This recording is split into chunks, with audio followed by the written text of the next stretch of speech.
Miri, consellera, si és veritat que compartim els objectius internacionals de la COP26 a Glasgow o que volem compartir directives de la Unió Europea pel que fa a canvi climàtic, el que caldria avui és deixar aquest decret sobre la taula. Si és cert que compartim que la descarbonització és l'objectiu d'impuls econòmic més ambiciós que mai ha fet Europa, el que caldria avui és que deixessin aquesta modificació de decret sobre la taula.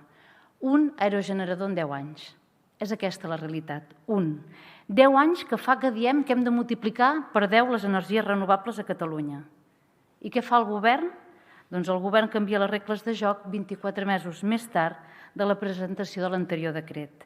Jo no crec que sigui fàcil d'explicar els canvis de criteri mig fer a les empreses que ja havien presentat projectes, ni tampoc ens sembla una manera seriosa de procedir. Amb la seva manca d'impuls, de decisió i amb la negativitat que aboquen a les renovables, vostès han generat un problema greu a Catalunya. I jo, miri, no voldria afegir més llenya al foc perquè jo diria que ja n'han tingut prou amb aquesta qüestió, però la realitat és que vostès invaliden i esmenen el decret que va impulsar Junts per Catalunya a l'any 2019. De fet, diferents veus de la conselleria han dit que el decret ha generat una allau, una sobreabundància de projectes. Però quina és la realitat a Catalunya? La realitat és que tenim un 2% de potència, el 2% que requereix la descarbonització a Catalunya i que aspirem al 17% només al 2030, a la volta de la cantonada.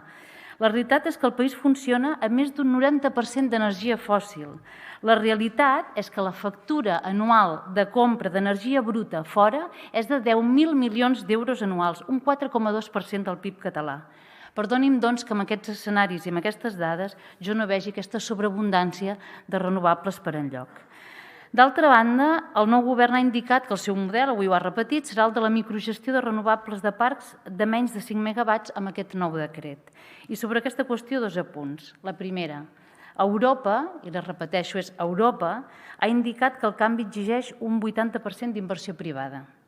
El cost, segons dades de la pròpia Generalitat, traslladat a Catalunya, és de 57.000 milions d'euros, a repartir 7.381 euros per cadascun dels més de 7 milions de catalans i catalanes, gairebé el doble del pressupost total de la Generalitat en un any. Amb aquestes dades espero que convingui amb mi que la col·laboració público-privada és del tot imprescindible. I el segon, miri, vostè sap molt bé que això no resol en parc de menys de 5 megawatts.